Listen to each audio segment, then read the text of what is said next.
Estamos en Latina Noticias, como siempre, brindándoles información importante. Hoy día el presidente Donald Trump ha hecho una mención a Lima como una de las ciudades más violentas del mundo. Esto en el marco de una crítica que él le ha hecho al gobernador de la ciudad donde está, la capital norteamericana, Washington. Él decía Trump, que los índices de criminalidad de allí eran insoportables, y ha pedido el auxilio de la Guardia Nacional. Incluso ha dicho que esto afectaba a los servicios que brindaba el gobierno norteamericano, porque como ustedes saben, en Washington hay una serie de dependencias gubernamentales norteamericanas, y él decía que eso disuadía que buenos funcionarios, que se necesitaban en la administración pudieran ir a la ciudad porque eran ahuyentados por los temas de criminalidad.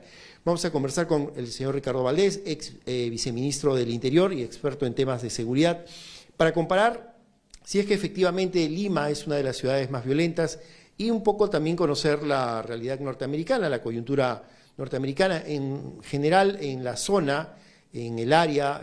Perú y sus vecinos no pues tienen el tema digamos primordial de la falta de seguridad, que esto se siente en Santiago de Chile, en Quito, Ecuador, en Bogotá, en Colombia, pero vamos a escuchar los comentarios del señor Ricardo Valdés para poner primero en contexto qué significan estas expresiones del señor Donald Trump. Es decir, Lima efectivamente, por la estadística que estamos manejando, ¿es una de las ciudades más violentas del mundo? No, definitivamente no es una de las ciudades más violentas del mundo. Lo que pasa con Lima es que los niveles de criminalidad se han disparado con respecto a años anteriores, pero eso no nos posiciona como una de las ciudades más violentas del mundo. Sin duda Caracas sigue siendo la más violenta en América Latina, seguida por Bogotá, por México, Distrito Federal, anteriormente fue San Salvador. Entonces, las estadísticas hay que mirarlas dentro de un contexto. Entonces, las tasas por 100.000 habitantes se han creado con la finalidad de poder comparar, no, si no, no podríamos comparar. Entonces, hay muchas cosas que a su vez hay que mirarlas, porque en el caso de Washington, D.C., no el estado de Washington, sino Washington Distrito Federal, es una ciudad con poca población. Entonces, 180 asesinatos en el año 2024 dan esta cifra de 27, digamos, por 100.000 habitantes. Si esa misma cantidad de muertes se trasladara a Lima, que tiene 10 millones, prácticamente diríamos aquí no pasa nada. Entonces, Lima ha tenido, para comparar Lima con Washington Distrito Federal, Lima ha tenido una tasa promedio de 6 muertos por 100.000 habitantes, muertes violentas, es decir, asesinatos, etc. Por temas asociados a la criminalidad, ¿no? Estamos descartando las otras muertes que también se contabilizan, que tienen que hacer con accidentes de tránsito, en fin, que sean accidentes laborales, etc. Entonces, por criminalidad teníamos eso. Y ahora es posible que cerramos el 2024 con cerca de 8 por 100.000, lo que dicen las proyecciones es que terminaremos por 10. O sea, eso es lo que está diciendo Trump, es que Lima es una ciudad cuya información que maneja por parte de la embajada de nuestro país es que está siendo una ciudad complicada, violenta, y que por lo tanto hay que tener cuidado en ella. Entonces él dice, no queremos estar como Lima, pero Washington tiene 27,5, Washington Distrito Federal. O sea, prácticamente más que duplica la tasa proyectada de Lima, y o triplica la que tuvimos en diciembre del año pasado. ¿Qué es lo que yo veo detrás? Nuevamente, un uso político de los temas de seguridad. Como aquí también se usa políticamente los temas de seguridad, no hay que olvidar que Bukele y Trump tienen una relación muy fluida ideológicamente, y además de una relación, digamos, bilateral, hasta contractual, puesto que Estados Unidos está usando las cárceles de Salvador. Entonces es como que se hubiese contagiado un discurso, y un discurso que aquí vemos en ciertos personajes políticos también, ¿no? Donde usan popularmente el temor ciudadano con respecto a esto, ¿no? A la criminalidad o a ser víctima posible, probable de un delito. Eso es lo que hay. El Distrito Federal en Washington no es la ciudad más violenta de Estados Unidos. San Luis, por ejemplo, sobrepasa los 50 asesinatos por 100.000 habitantes. Chicago está muy cerca de Washington, Memphis también, Baltimore, son ciudades mucho más violentas que Washington Distrito Federal. Y ahí no ha puesto ninguna medida. Entonces yo digo, bueno, si no ha puesto medidas en esta ciudad que duplican la tasa de Washington Distrito Federal, es porque tiene que haber un mensaje político, y creo que eso está dado por la pugna que tiene Trump, republicano, el republicano de la dura de los republicanos, con el Partido Demócrata, que es quien lidera Washington en estos momentos, la ciudad, ¿no? Lo que es curioso es que la propia policía de Washington, el Distrito Federal, le ha corregido la plana al presidente diciéndole, oiga, nosotros venimos de bajada. Es decir, el año pasado, el año 2023, tuvimos un 30% más de muertes y hemos venido controlando los crímenes en Washington, el Distrito Federal. Entonces, no se entiende esta reacción de Trump.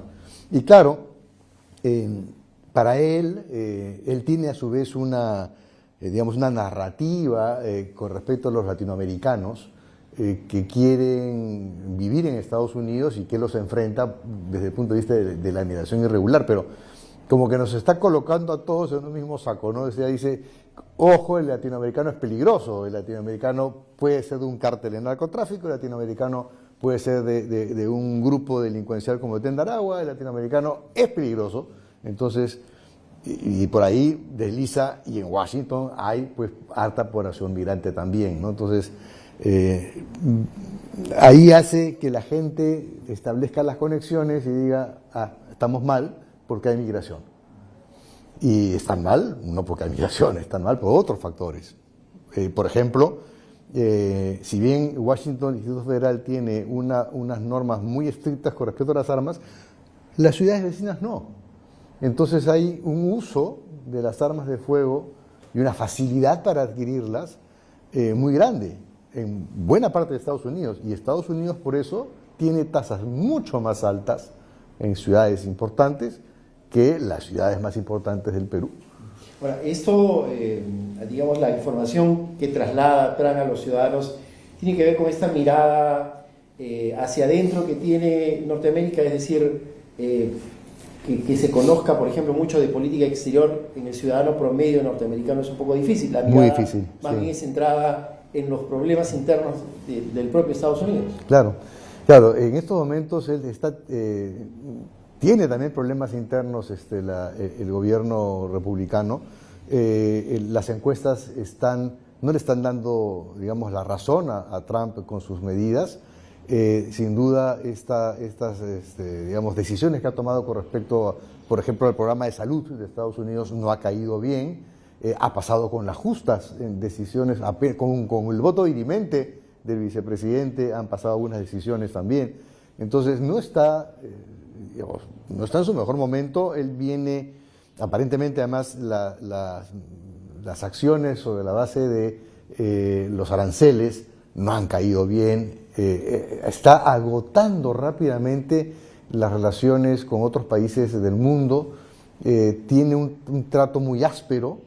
Y eso no ayuda a la diplomacia, no ayuda a los negocios, y creo que ya se está haciendo sentir también las decisiones de la política migratoria, porque está afectando a la mano de obra del campo, está afectando la mano de obra de la hotelería, de los restaurantes, y eso está impactando en los negocios también. Entonces, y las decisiones con respecto a la cooperación internacional también han golpeado, porque buena parte de los negocios, por ejemplo, del agro, del centro de Estados Unidos, de Norteamérica, estaban colocados en África a través de la ayuda, no solamente financiera, directa, sino de la ayuda en alimentación, en granos.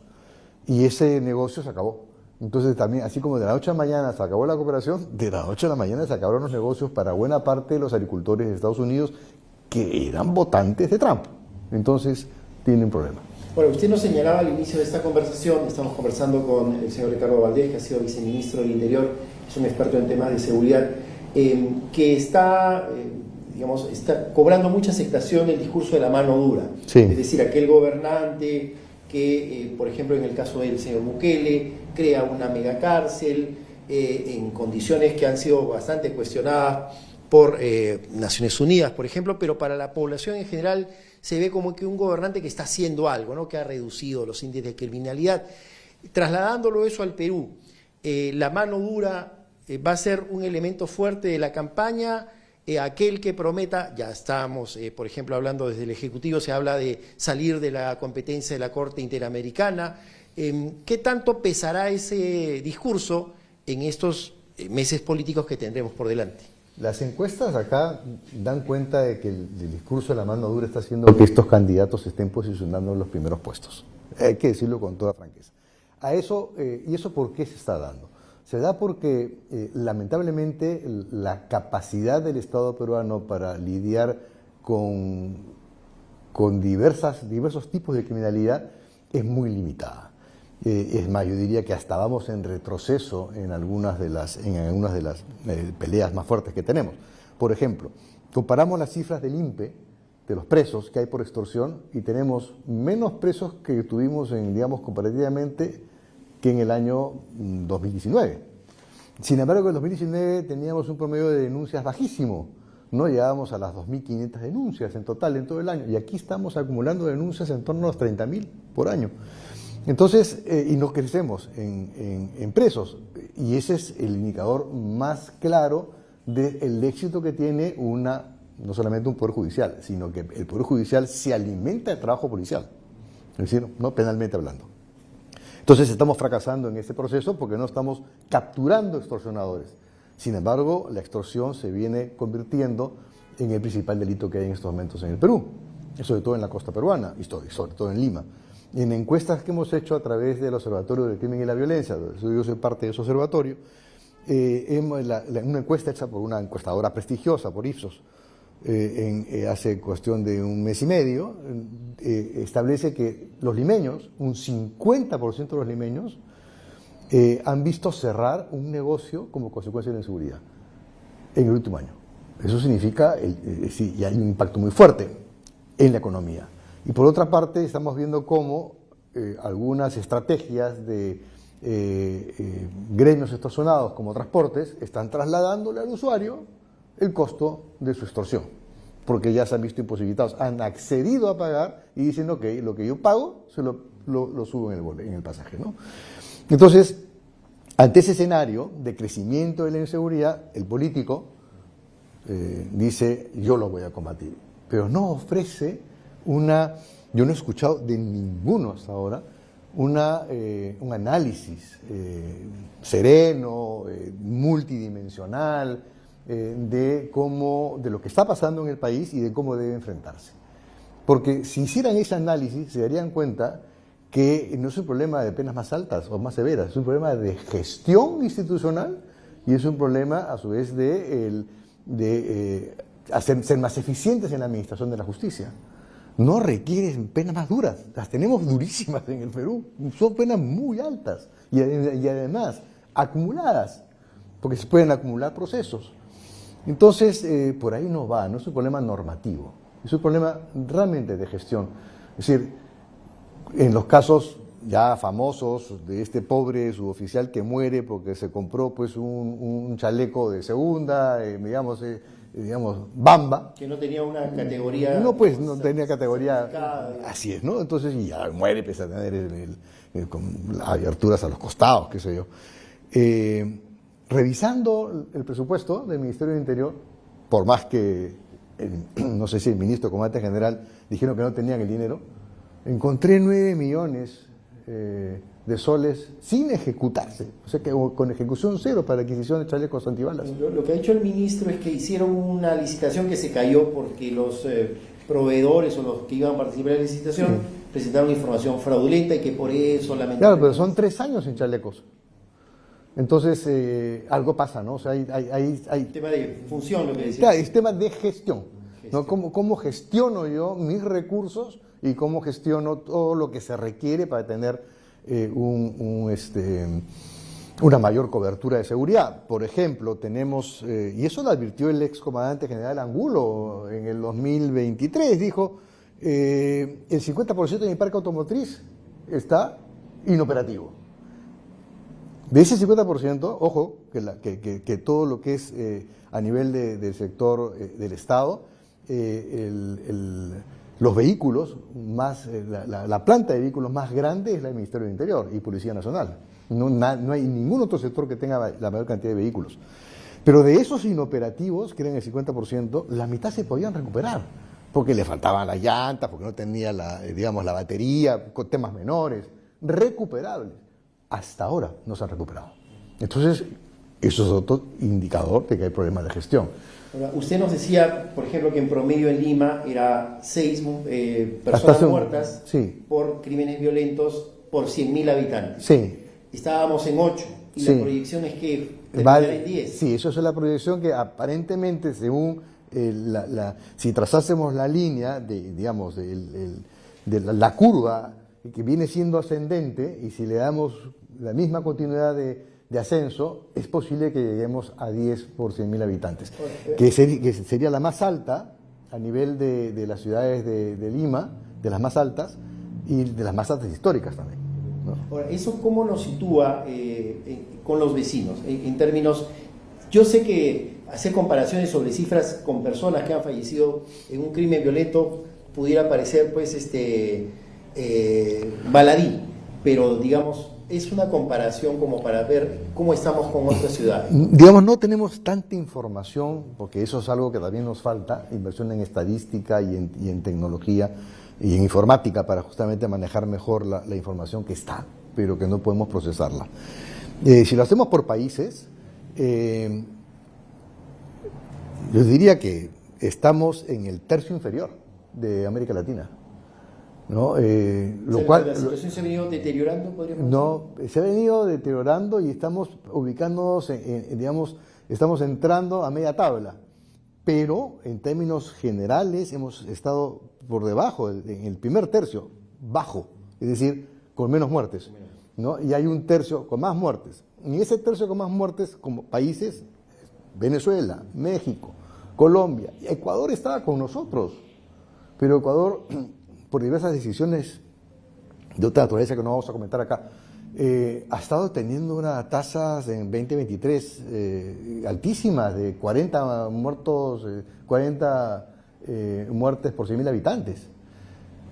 Jamás hemos tenido una cifra similar acá, y eso es como consecuencia de las economías criminales, y en particular la del narcotráfico, seguida después de la minería ilegal, que están movilizando a los cárteles mexicanos y colombianos que usaron la costa ecuatoriana, Guayaquil y otras ciudades de Ecuador, como punto de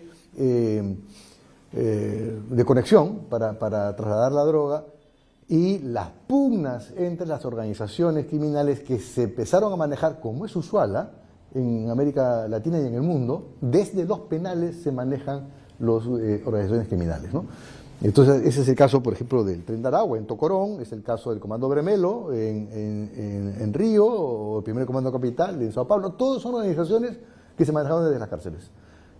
Y aquí lo mismo, o sea, los pulpos también fueron manejados desde la cárcel. Ya que usted habla del tema de penitenciario, que es un elemento fundamental dentro del sistema de justicia, el Tribunal Constitucional le dijo al Estado: señores, no hay forma aquí de que entren más presos, tienen que ver una forma o de deshacinar penales o construir nuevos penales, pero ya la situación es insostenible, y le ha dado un plazo, incluso que se ha extendido el plazo, porque como usted dice, un tema de gestión. El plazo se venció el año pasado. El plazo ya se venció, sí. Pero entiendo le 5 años extendido, le dieron más. Sí. ¿Qué hacemos con los penales en el Perú? Usted me ha dicho que no hay tantos detenidos por extorsión, pese a que, por ejemplo, los delitos de extorsión se han disparado. ¿Qué hacemos con los penales? A ver, el tema de los penales es bien complejo. Hay una combinación de una serie de elementos. Prisiones preventivas, hay un grupo importante, gente que está sin sentencia. Del personal peruano es un 30-70 aproximadamente, 70 con sentencia, 30 sin sentencia aún. En el extranjero es a la inversa. Eso es un factor. El otro factor es que tenemos algunos tipos penales no necesariamente peligrosos que están purgando condena internos. Por ejemplo, alimentos, omisión alimentaria. O sea, digamos, me parece un problema que un padre de familia se desentienda de sus hijos, pero si yo lo que quiero es que atienda las necesidades económicas, yo no me meto a la cárcel para eso, al revés, ¿no? Hay que ponerlo a trabajar, Bueno, en fin, y hay otros no tan complicados, estafas menores, que igual están en cárcel.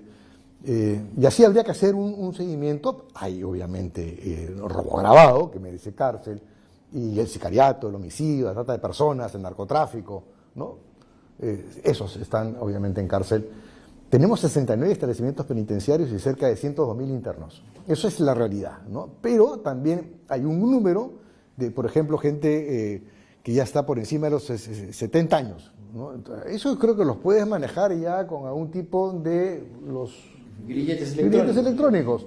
Entonces, a la par, hay que hacer un análisis de los que tienen edad, los que ya han cumplido penas muy altas y ya cumplieron 3/4 partes de su condena, grillete electrónico. Entonces, hay que hacer un análisis para ver cómo voy liberando espacio.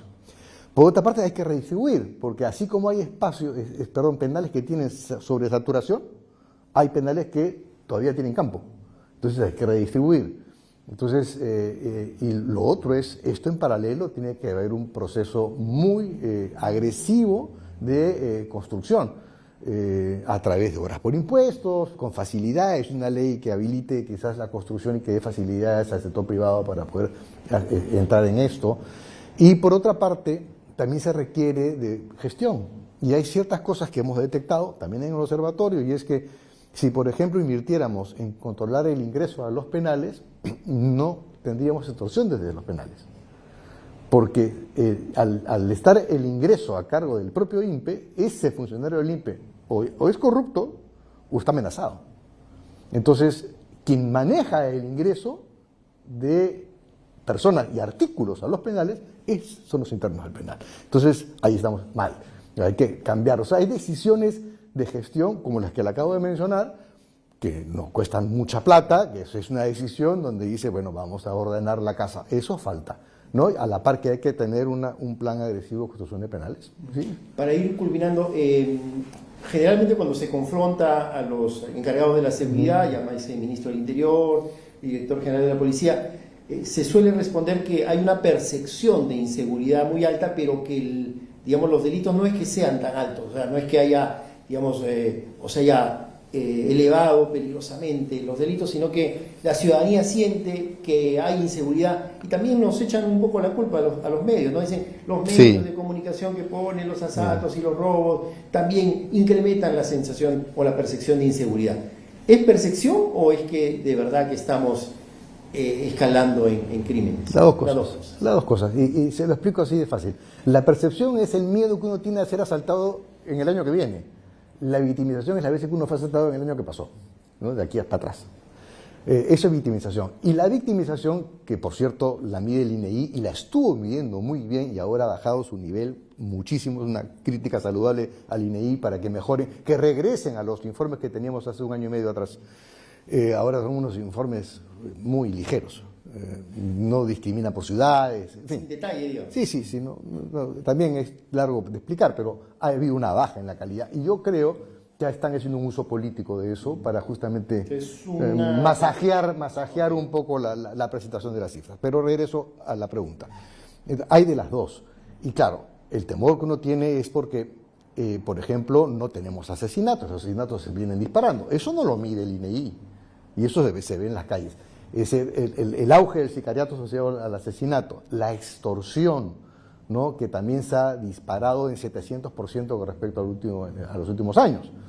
Eso tampoco está medido bien por INEI. Y así que son lo otro que no se ve es la injerencia de las economías ilícitas. Me refiero a todo lo que supone la presencia de minería ilegal, trata de personas, narcotráfico, tráfico de flora y fauna, contrabando, tráfico de terrenos. Entonces, la tala ilegal. La tala ilegal, ¿no? En efecto, y que genera una serie de otras situaciones criminales, ¿no? Trabajo forzoso, explotación sexual. Entonces, todo esto no lo miden, pero sí lo ve el ciudadano. Entonces, dice, estoy viviendo cada vez más en una ciudad insegura o en una zona insegura, y cada vez más hay más riesgos. Entonces, el miedo se instala y dice, eso le abre la percepción de inseguridad. Entonces, eso es real. La percepción es real, porque es el temor que uno tiene. En otra encuesta que hicimos, también presentada hace un mes y medio atrás, indagamos con relación a si los niveles de estrés y ansiedad se habían incrementado. Y ahora han superado los niveles de estrés y ansiedad que se reportaron en la época de la pandemia, que eran bastante altos, ¿no? Temor a morir. Ahora, el temor a la inseguridad es más alto que el de la pandemia en estos momentos, en efectos de lo que es la salud mental. Entonces, porque los niveles de ansiedad y de tensión se incrementan y eso genera problemas de todo tipo, familiares, de pareja, económicos, también porque la gente empieza a cuidarse. Ya no sale tan tarde. No, entonces eso también traba la economía, ¿no? Porque la gente ya se administra de otra forma. Y en fin, sí, es complejo, pero ambas situaciones son verídicas. Hay crímenes violentos que se están incrementando y la percepción se está incrementando. Lo que se ha mantenido estable es el robo en la calle.